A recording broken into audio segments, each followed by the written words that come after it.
یا پھر آپس میں کہتے ہیں کہ یہ چھوٹا کام کر رہا ہے دین کا، یہ بڑا کام کر رہا ہے، مؤذن کام چھوٹا کر رہا ہے اور امام صاحب بڑا کام کر رہا ہے، سب مؤذن ہی چھوڑ دیں، جبکہ حضرت عمر رضی اللہ تعالیٰ نے فرماتے ہیں اگر خلافت کا بوجھ نہ ہوتا تو میں اذان دیتا، اور مؤذنوں کی گردنیں قیامت کے دن سب سے اونچی ہوں گی، اور جہاں جہاں تک ان کی اذان کی آواز جائے گی وہاں وہاں کی ہر چیز ان کے لیے گواہی دے گی۔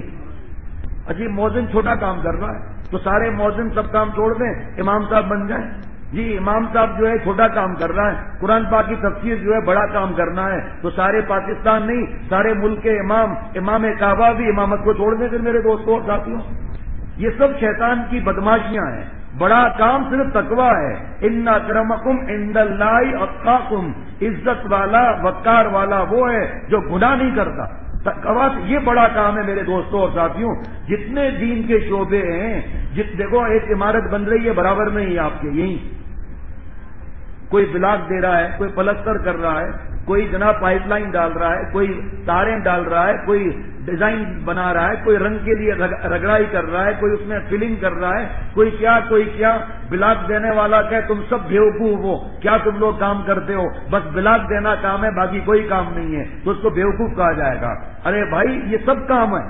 اسی طرح جتنے راستے قرآن پاک اور حدیث پاک کے اللہ تک پہنچنے کے ہیں یہ سب راستے ہیں، راستے پر چلنا ہمارا کام ہے، منزل پر پہنچانا اللہ تعالیٰ کا کام ہے۔ آج ایک مہم چلی ہوئی ہے جو دین کے دشمن ہیں انہوں نے چلائی ہے، اور بہت سے دیندار کے لیبل والے بیچارے سادے وہ بھی کہتے ہیں مدرسوں کی کیا ضرورت ہے، جو دین کا کام کر رہے ہیں بس ہم ہی کام کر رہے ہیں۔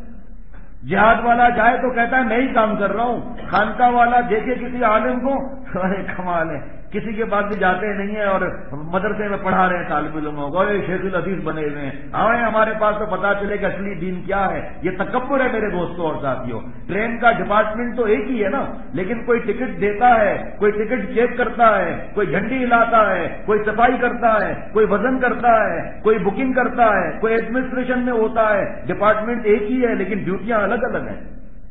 یہ وہی مرض ہے کہ اپنے آپ کو نیک سمجھنا۔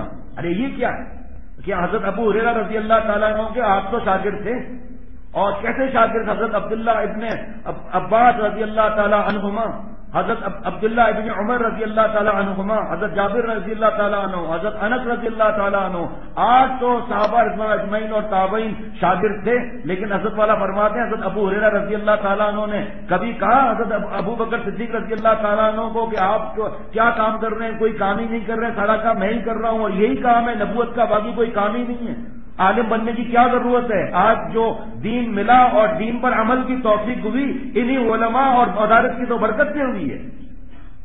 تو فرمایا حضرت ابو ہریرہ رضی اللہ تعالیٰ نے کبھی یہ کہا، کبھی حضرت ابو بکر صدیق رضی اللہ تعالیٰ نے یہ فرمایا کہ اے ابو ہریرہ آپ ہر وقت 800 شاگردوں کو لے کر 5364 حدیثیں سناتے رہتے ہیں، مدینہ شریف سے باہر نہیں نکلتے، ایک جگہ جم پر بیٹھے ہوئے ہیں، جو کام کر رہا ہوں میں ہی دین کا کام کر رہا ہوں۔ جو محاذ پر تھے انہوں نے کبھی کہا کہ حضرت ابو بکر صدیق رضی اللہ تعالیٰ عنہ مدینہ شریف میں بیٹھ کر صرف آرڈر ہمیں بھیج رہے ہیں کہ یہاں سے فوج بھیجو، یہاں سے فوج بھیجو، یہ قلعہ فتح نہیں ہو رہا تو ساتھیوں کو باہر نکال دو، اور 100 کر کے آتے رہے، نعرہ تکبیر لگا کے کہتے رہے، وہ دشمن سمجھے گا کہ نہیں فوج آ رہی ہے 100 کرتے ہوئے، ان کے پجامے خراب ہو جائیں گے۔ کسی نے کہا جو قرآن پاک حدیث پاک سے دین کا یتلو علیہم آیاتی حضور صلی اللہ علیہ وسلم کا کام ہے، یزکیہم حضور صلی اللہ علیہ وسلم کا کام ہے، ویعلمہم الکتاب والحکمہ مدارس کا ثبوت یہاں سے ملا، یہ بھی حضور صلی اللہ علیہ وسلم کا کام ہے، لیکن اکڑ کی وجہ سے ہم دوسروں کو حقیر سمجھتے ہیں۔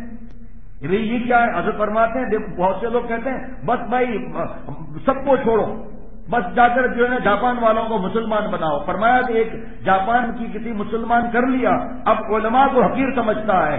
ارے پاگل، علماء جو کام کر رہے ہیں وہ تجھ سے بڑھ کر کام کر رہے ہیں، وہ دین کی حدود کو قائم رکھ کر بیٹھے ہوئے ہیں، جائز ناجائز کا فرق بتانے کے لیے بیٹھے ہیں، جو حدیثیں تو لوگوں نے غلط گڑھ لی ہیں اور جو صحیح حدیث ہیں ان کو الگ کرنے کا کام کر رہے ہیں۔ اور فرمایا کہ اگر ایسا ہوتا تو پھر کیا صحابہ رضوان اجمعین حضور صلی اللہ علیہ وسلم کا پیغام اس طرح پہنچاتے، او فلاں بستی والے کلمہ پڑھ لو، ایمان لے آؤ، ورنہ جزیہ دو، ورنہ یہ تلوار فیصلہ کرے گی۔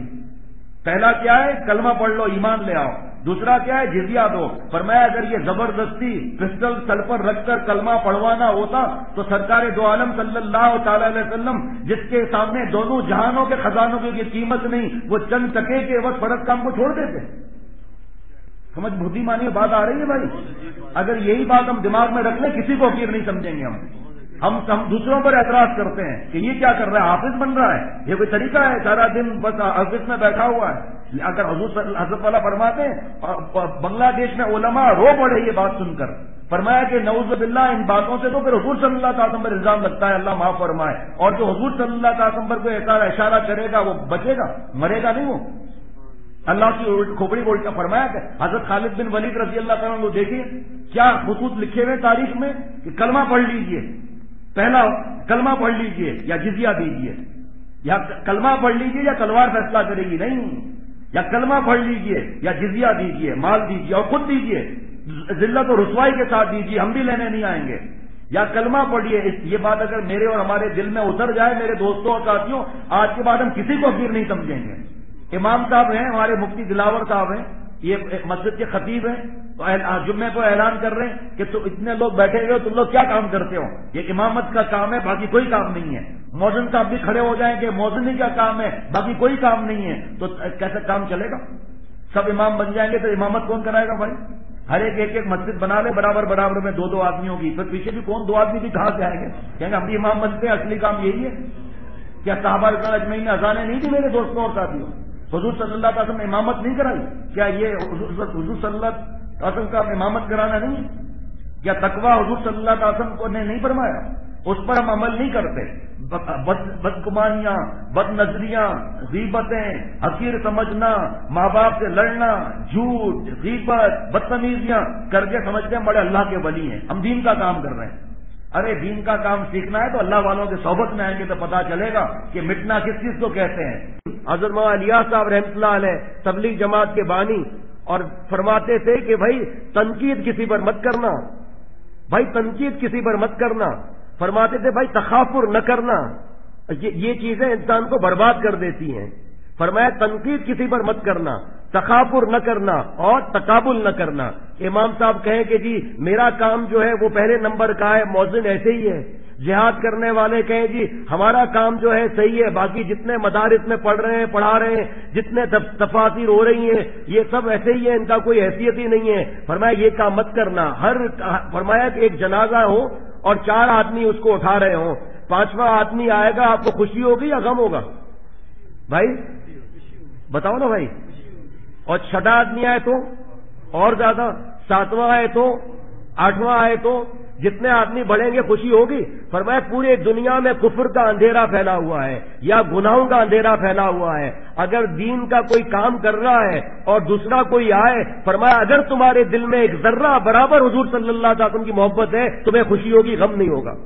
اور تم دعا کرو گے کہ یا اللہ گلی گلی میں، محلے محلے میں ہمارے پیارے نبی صلی اللہ علیہ وسلم کے دین کا چراغ جلا دیجیے. کسی نے کہا حضرت اندھیرا اتنا زیادہ ہے، کیا آدمی اندھیرے میں چراغ جلائے؟ فرمایا کہ میاں اندھیرے میں ٹمٹماتا ہوا چراغ بھی روشنی دیتا ہے. ہمارا اور آپ کا کام عمل کرنا ہے، اور اللہ تعالیٰ جو دین کی خدمت لے پروردگار، جس طرح اللہ چاہے جو دین کا شعبہ قرآن اور حدیث پاک سے ثابت ہوتا ہو، جو نیکی اللہ توفیق عطا فرمائے. حضرت نے فرمایا کسی نیکی کو چھوٹی نیکی مت سمجھنا، یہ سمجھ کر نیکی کرو. یہ ہو سکتا ہے کہ اللہ تعالیٰ اسی نیکی کو جنت میں جانے کا باعث بنا دے.